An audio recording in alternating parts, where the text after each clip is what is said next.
O que Jesus ensinou sobre as tradições? Esse é o nosso último estudo do nosso quadro Ensinos de Jesus. E para mim foi um prazer estar com você. E hoje nós vamos finalizar então com chave de ouro falando sobre as tradições. Para você acompanhar com qualidade esse estudo, é importante que você acesse aqui a descrição do vídeo e baixe esse material aqui que vai estar em PDF, ok? Aí você pode imprimir, escrever, responder. E ao final, depois que você concluir todos os estudos, entre em contato comigo porque eu quero saber o que você aprendeu, como que eu posso ajudar você a continuar nessa caminhada, porque nós temos uns passos a mais, ok? Então, primeiro de tudo, a nossa Bíblia, né? Em conformidade então com o nosso estudo, que esse daqui é o mapa para a gente entender o que nós estamos estudando na Bíblia, tá? Então, é importante que para você acompanhar todos os estudos, você tenha aí a sua Bíblia. E também uma caneta para fazer as marcações, tá? Então, como a gente já falou, hoje nós vamos falar de tradições. E antes de começar o nosso estudo, vamos fazer uma oração? Grandioso Pai, querido Deus, nós te agradecemos pela oportunidade de estudarmos mais uma vez a sua santa palavra. Pedimos que o Senhor esteja conosco nesse momento para que nós possamos entender e colocar em prática todas as lições que o Senhor quer que nós aprendamos. Pedimos que o Senhor esteja conosco em nome de Jesus. Amém. Jesus condenou boa parte das tradições dos líderes religiosos de sua época. Mas por que ele fazia isso? Porque eles estavam mais interessados em suas formalidades do que na palavra de Deus. Então eram todas tradições destituídas de sentido, tá? Por isso que Deus queria, ali na forma de Jesus, tirar essas tradições porque estavam desviando o povo de entender qual era a mensagem que ele queria ensinar para eles. E continua. Cristo instituiu ritos que são prescritos nas Escrituras e hoje nós vamos aprender seis tradições que Deus deixou para nós na sua palavra, ok? Eles ainda hoje devem ser praticados pelos seus seguidores. Então vamos entender um pouquinho mais dessas tradições? A primeira delas que eu queria ir com vocês é a dedicação de crianças, tá? Então aqui a gente vai para a nossa primeira pergunta, que é a seguinte: qual era o costume dos tempos bíblicos para com as crianças? Então a gente vai ver lá no início da nossa Bíblia, em Êxodo 13, versículos 1 e 2. Então é importante que você esteja aí com a sua Bíblia, pausa o vídeo para poder acompanhar o verso, ok? E diz assim: Disse o Senhor a Moisés: Consagra-me todo primogênito, todo que abre a madre de sua mãe, entre os filhos de Israel, tanto de homens como de animais, é meu.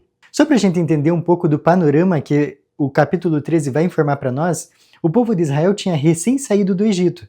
E a última das pragas, das 10 pragas, era justamente a morte dos primogênitos. Quando Deus salvou esses primogênitos, então, era uma forma de santificar esses primogênitos, ok? Que é o verso aí 1 e 2 que vai falar para nós. Mas tem uma segunda pergunta. Será que essa tradição foi seguida por Maria, mãe de Jesus? Então nós vamos ver lá em Lucas 2, versículos 22 e 23. Olha só o que diz. Passados os dias da purificação dele, segundo a lei de Moisés, levaram-no a Jerusalém para o apresentarem ao Senhor.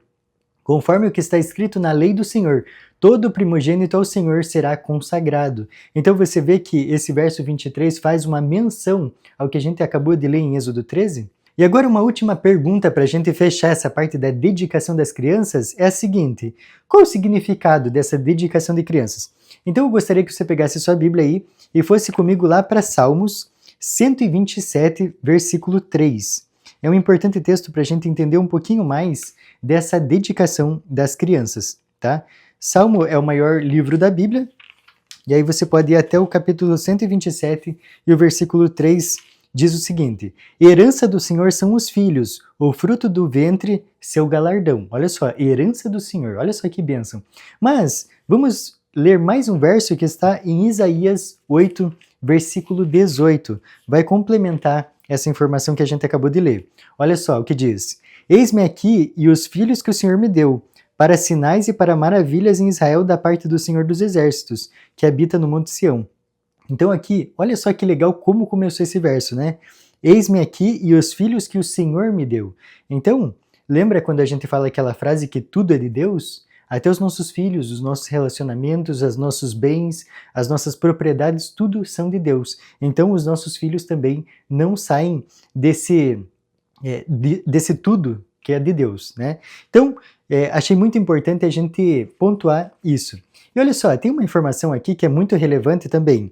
A Bíblia nos ensina a apresentar os recém-nascidos ao Senhor, mas não em um batismo infantil. Vocês lembram do nosso estudo sobre o batismo? Tinha alguns requisitos para a pessoa poder batizar, que um deles era o quê? Ele precisa crer, invocar o nome de Deus.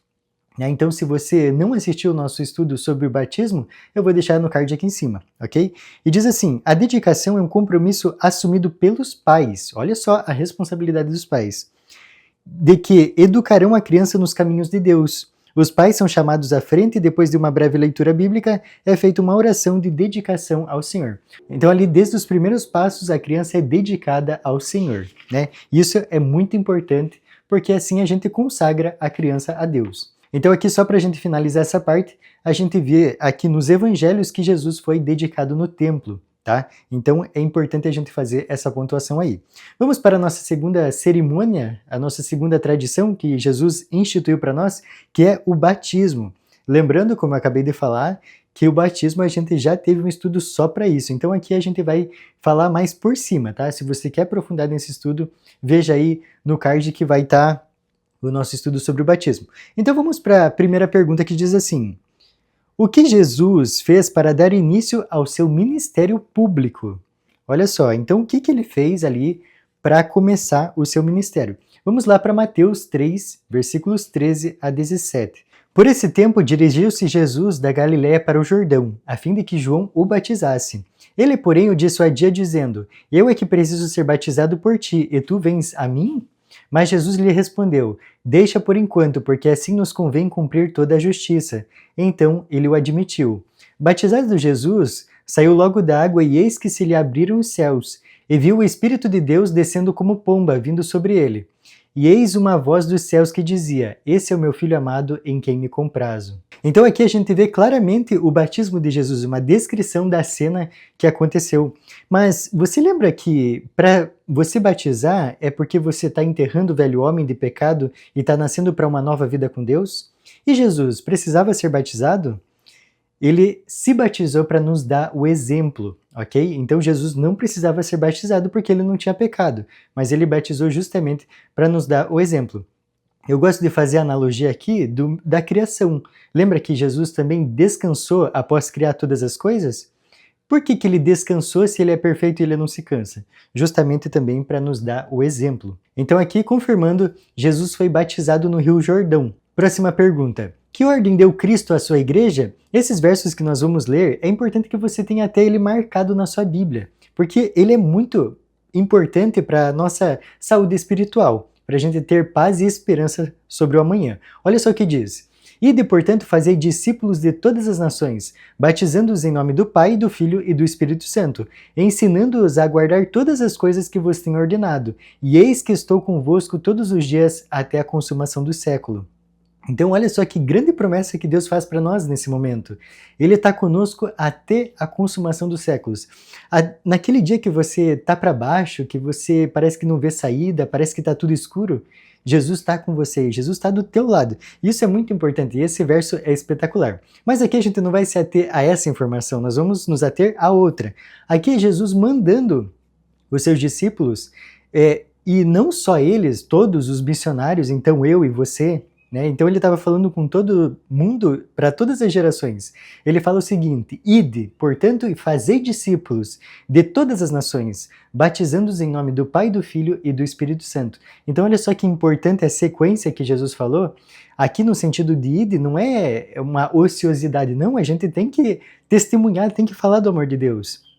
Fazei discípulos, por quê? Temos que ensinar as pessoas, temos que falar do amor de Deus para essas pessoas. E a consequência vai ser o quê? O batismo.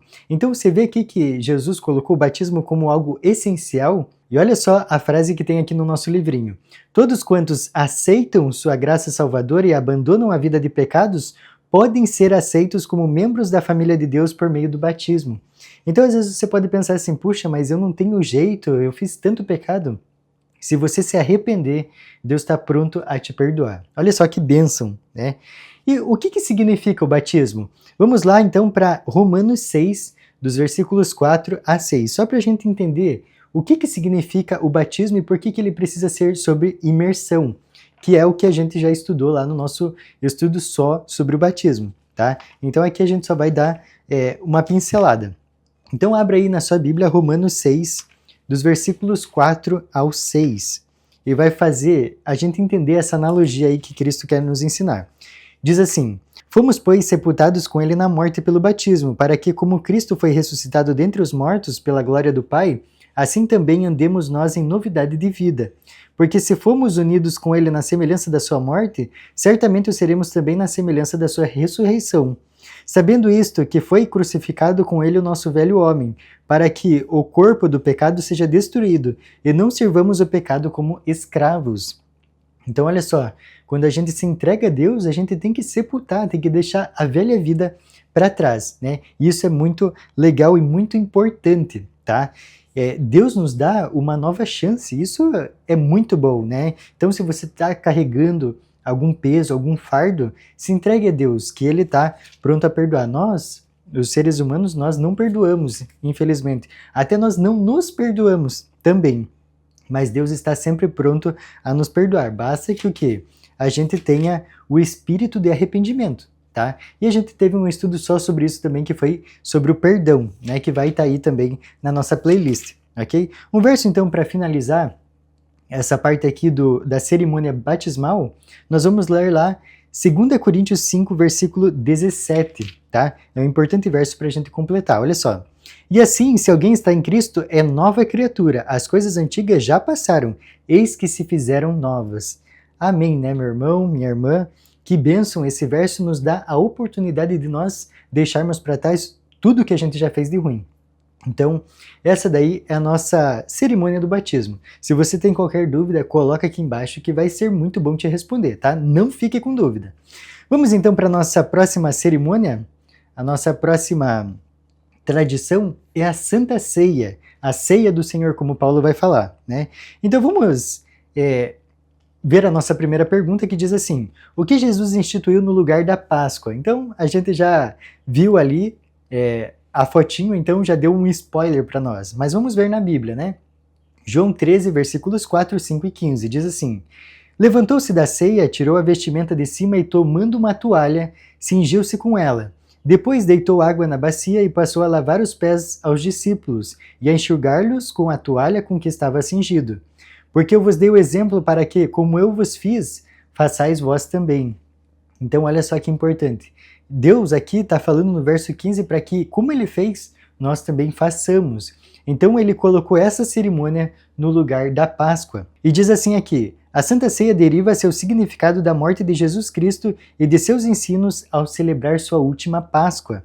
Para os israelitas, a Páscoa lembrava o livramento do Egito. Cristo coroou sua última refeição com os discípulos por meio da nova aliança, que marcou o fim da celebração da Páscoa e o início de uma nova celebração, a Ceia do Senhor. Olha só, que legal, né? Então, ele veio para modificar esse importante acontecimento. Por quê? Porque predizia o que ele ia fazer lá no futuro. Então vamos entender um pouquinho mais do simbolismo da ceia? Esse daqui é um quadro para exemplificar o que a gente está falando aqui, tá? Então olha só, 3 evangelistas e Paulo também falaram sobre esse momento. Marcos fala do sacrifício substitutivo de Cristo em favor de muitos. Mateus acrescenta a ideia de remissão de pecados por intermédio da morte de Cristo. Paulo nos brinda com o conceito da ceia do Senhor como memorial da morte de Jesus. Então olha só como é uma riqueza de simbolismo. E tem mais. Olha só, aqui nós vamos falar um pouco da cerimônia de lava-pés, que também faz parte da ceia do Senhor. Então ela vem antes da ceia, ok? Olha só o que diz aqui. A participação do pão e do vinho deve ser precedida pela cerimônia do lava-pés. Então viu como é uma sequência, não é feito de qualquer jeito? E continua. Antes da ceia, Jesus, em ato de amor, tomou a bacia com água e uma toalha e passou a lavar os pés dos discípulos, lembrando que esse era o trabalho do servo. Então, uma pessoa que fizesse isso, ela estava como se rebaixando perante as outras pessoas, né? Depois de lavar-lhe os pés, perguntou: compreendeis o que vos fiz? Como eu vos fiz, façais vós também. Ninguém deve participar dos emblemas do corpo e do sangue sem antes participar do lava-pés. Então é muito importante, porque ela também está carregada de simbolismo. Nossa próxima tradição, nossa próxima cerimônia diz a cerimônia do casamento. Lembrando que a cerimônia do casamento, ou o casamento como instituição, Deus deu lá no Éden. Então ele deu duas instituições nesse momento, o casamento e o sábado. Então para ele um casamento é muito sagrado. Vamos ver então o que Jesus disse sobre o casamento, que está lá em Mateus 19, dos versículos 4 a 6. Então respondeu ele: não tendes lido que o Criador desde o princípio os fez homem e mulher e que disse: por esta causa deixará o homem pai e mãe e se unirá à sua mulher, tornando-se os dois uma só carne? De modo que já não são mais dois, porém uma só carne. Portanto, o que Deus ajuntou, não separe o homem. Olha só que importante. Então, o que Deus uniu, não separe o homem. Você sabia que o primeiro milagre de Jesus foi num casamento? Foi lá em Caná da Galileia. Esse episódio está bem descrito nos evangelhos, então separe um tempo para ler esses livros que são muito importantes para a nossa caminhada cristã. Então vamos continuar aqui na nossa próxima cerimônia, que é a ordenação, extremamente importante também. Olha só, as cerimônias de ordenação na Bíblia não foram instituídas para formar uma hierarquia religiosa. Não é para colocar alguém sobre alguém. Olha só que importante. Elas colocam novas responsabilidades sobre os candidatos, os quais devem buscar a dotação do Espírito Santo para desempenhá-las. Então, não é que a pessoa vai encher o ego, não. Ela agora tem que buscar muito mais o Espírito Santo, né, para ela poder desempenhar o seu trabalho. Então, vamos para a nossa pergunta. Que funções Jesus designou para os discípulos? Marcos 3, versículo 14. Então designou 12 para estarem com ele e para os enviar a pregar. Tem umas tarefas mais específicas dentro desse contexto. As Escrituras vão trazer para nós duas categorias oficiais de ordenados também. O primeiro está lá em Atos 14, versículo 23. Olha só o que vai trazer para nós esse texto. E promovendo-lhes em cada igreja a eleição de presbíteros, depois de orar com jejuns, os encomendaram ao Senhor em que haviam crido. E vamos complementar essa informação aqui com 1 Timóteo 3, versículo 2, que é um pouquinho para frente da sua Bíblia. É necessário, portanto, que o bispo seja irrepreensível, esposo de uma só mulher, temperante, sóbrio, modesto, hospitaleiro, apto para ensinar. Então essa daqui, as características, aqui trouxe outras palavras, mas é ancião, ok? Então aqui a gente está entendendo que o ancião que é ordenado por Deus, ele também tem funções específicas. O Novo Testamento ainda vai apresentar dois tipos de ancião, o fixo e o itinerante, que esse itinerante nós conhecemos hoje popularmente como pastor. Então que legal, né? Tudo baseado na Bíblia. A segunda classe que nós vamos ver são dos diáconos, e nós vamos ver lá em Filipenses 1, versículo 1. Olha só o que diz: Paulo e Timóteo, servos de Cristo Jesus, a todos os santos em Cristo Jesus, inclusive bispos e diáconos que vivem em Filipos. Então você vê que falou de bispos, que a gente já entendeu que é outra referência aos anciãos, e aqui falou dos diáconos. Então essa é uma função muito necessária que a gente pode ver a criação dela ali em Atos 6, dos versículos 1 a 6. Então tudo com diretriz do Espírito Santo para que essa necessidade fosse suprida, ok?